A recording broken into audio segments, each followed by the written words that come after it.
Genesis 41. And it was at the end of 2 years that Paro dreamed, and behold, he stood by the river.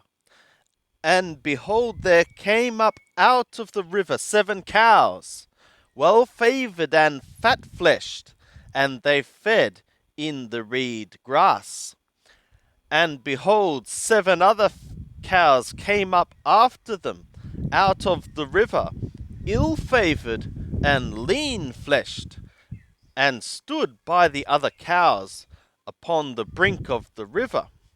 And the ill-favoured and lean-fleshed cows did eat up the 7 well-favoured and fat cows.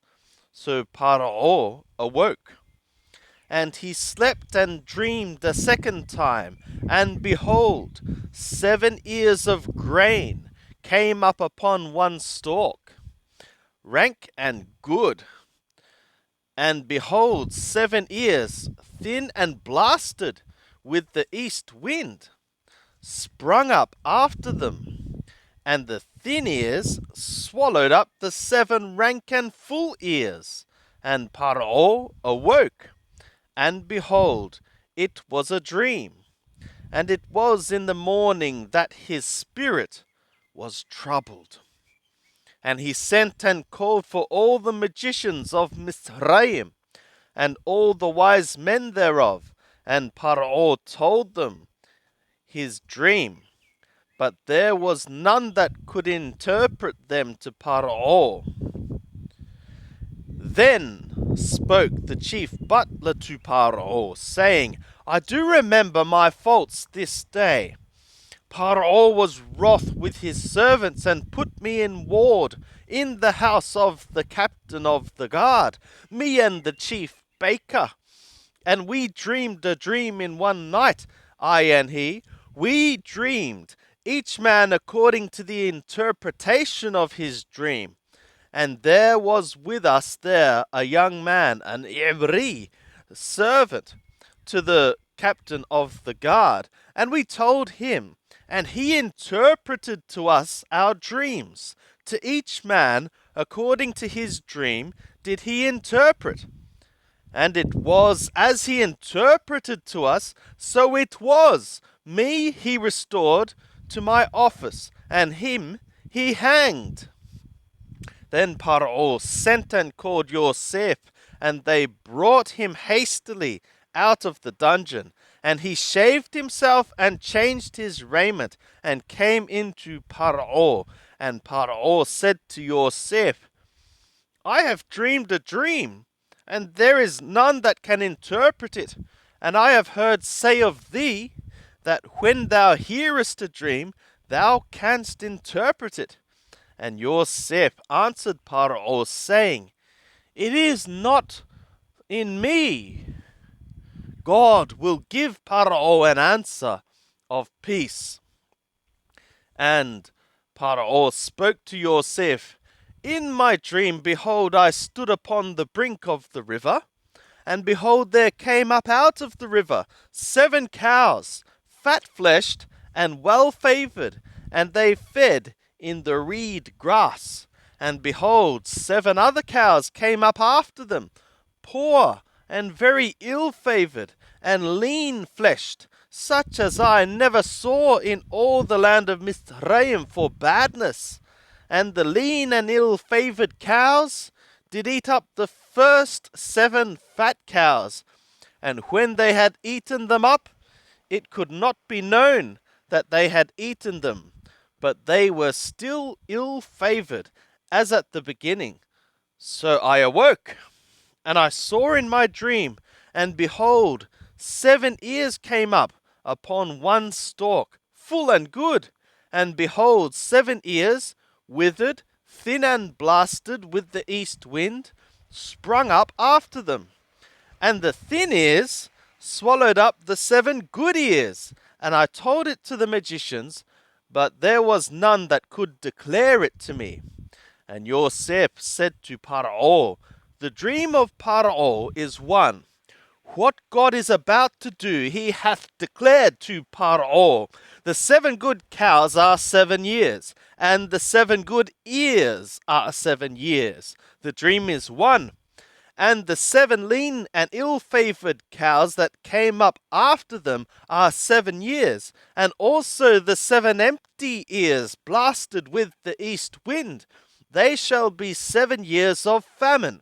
This is the thing which I spoke to Paro, what God is about to do, he hath showed to Paro.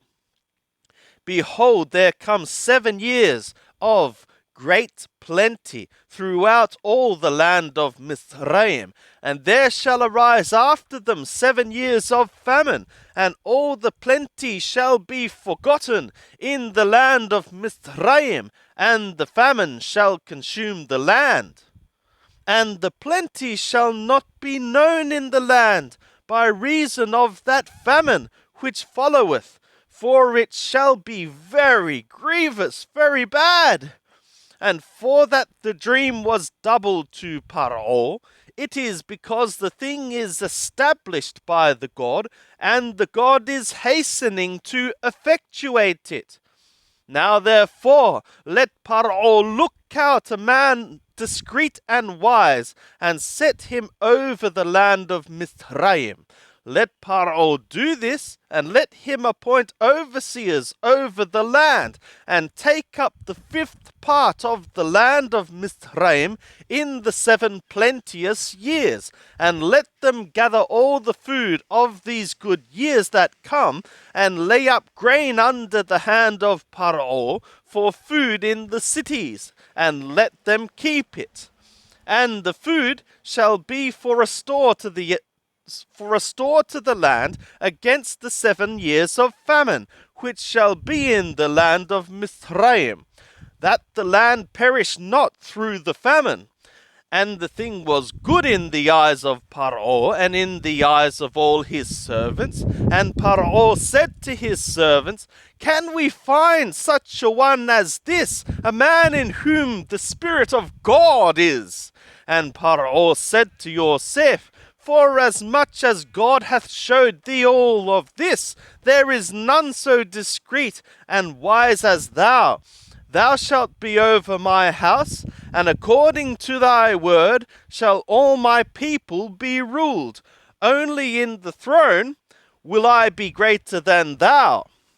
And Paro said to Yosef, See, I have set thee over all the land of Mizraim. And Paro took off his signet ring from his hand, and put it upon Yosef's hand, and arrayed him in vestures of fine linen, and put a gold chain about his neck, and he made him to ride in the 2nd chariot which he had. And they cried before him, Bow the knee! And he set him over all the land of Mizraim. And Paro said to Yosef, I am Paro, and without thee shall no man lift up his hand or his foot in all the land of Mizraim. And Paro called Yosef's name Zaphenath-Paneah, and he gave him a woman. He gave him for a woman Asenath, the daughter of Potipherah, priest of On. And Yosef went out over the land of Mizraim, and Yosef was 30 years old when he stood before Paro, king of Mizraim. And Yosef went out from the presence of Paro, and went throughout all the land of Mizraim. And in the 7 plenteous years the earth brought forth handfuls. And he gathered up all the food of the 7 years which were in the land of Mizraim, and laid up the food in the cities. The food of the field, which was round about every city, laid he up in the same. And Yosef laid up grain as the sand of the sea, very much, until he had left off numbering, for it was without number. And to Yosef were born 2 sons before the year of famine came, whom Asenath, the daughter of Potipherah, priest of On, bare to him. And Yosef called the name of the firstborn Manasseh, For, said he, God hath made me forget all my toil and all my father's house. And the name of the second he called Ephraim. For God hath made me fruitful in the land of my affliction. And the 7 years of plenty that was in the land of Mizraim came to an end, and the 7 years of famine began to come, according as Joseph had said. And there was famine in all lands, but in all the land of Mizraim there was bread. And when all the land of Mizraim was famished, the people cried to Paro for bread. And Paro said to all the Mizraim, Go to Joseph, what he saith to you, do. And the famine was over all the face of the earth, and Joseph opened all the storehouses, and sold to the Mizraim, and the famine became mighty in the land of Mizraim, and all countries came into Mizraim to Joseph to buy grain, because the famine had become mighty in all the earth.